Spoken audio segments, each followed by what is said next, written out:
sehingga iman yang kokoh akan menaikkan derajat kita di sisi Allah Subhanahu wa ta'ala.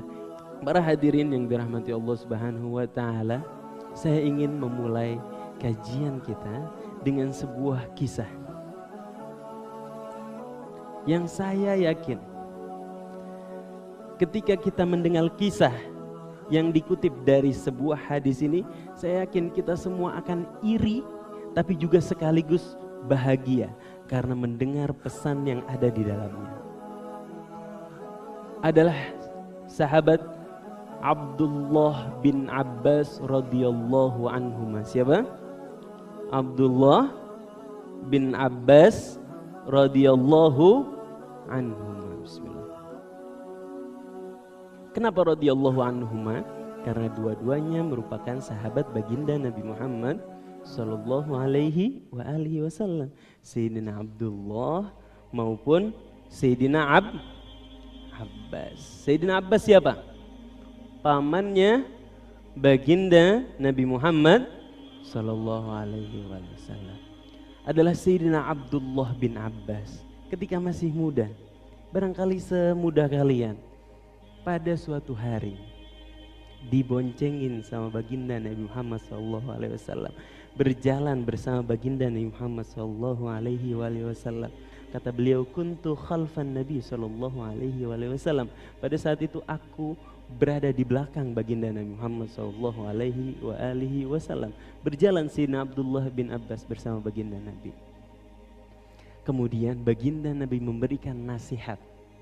Barangkali kita nggak bisa atau nggak dapat kesempatan untuk diboncengin bersama Nabi, tapi kita bisa ambil nasihat yang baginda Nabi berikan ke Sayyidina Abdullah bin Abbas radhiyallahu anhuma.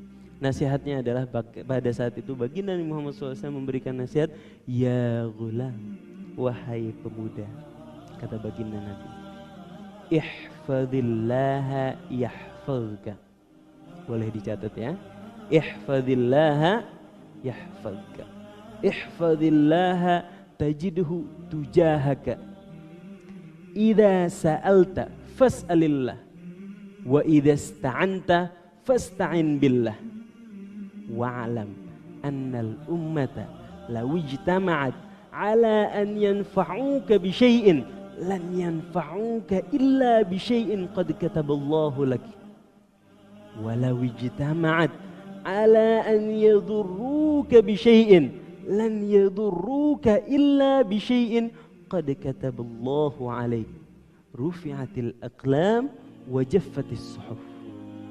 Para hadirin yang dirahmati Allah Subhanahu wa taala, dengarkan baik-baik menasihatnya baginda Nabi Muhammad sallallahu alaihi wasallam kepada pemuda Sayyidina Abdullah bin Abbas. Kenapa Sayyidina Abdullah bin Abbas begitu disayang sama baginda Nabi Muhammad sallallahu alaihi wasallam? Selain memang karena beliau anak muda yang soleh, karena memang beliau sepupunya baginda Nabi Muhammad sallallahu alaihi wasallam, ternyata Sayyidina Abdullah bin Abbas di kemudian hari menjadi orang yang faham betul terhadap Al-Quran. Baginda Nabi Muhammad SAW sendiri yang mendoakan Sayyidina Abdullah bin Abbas.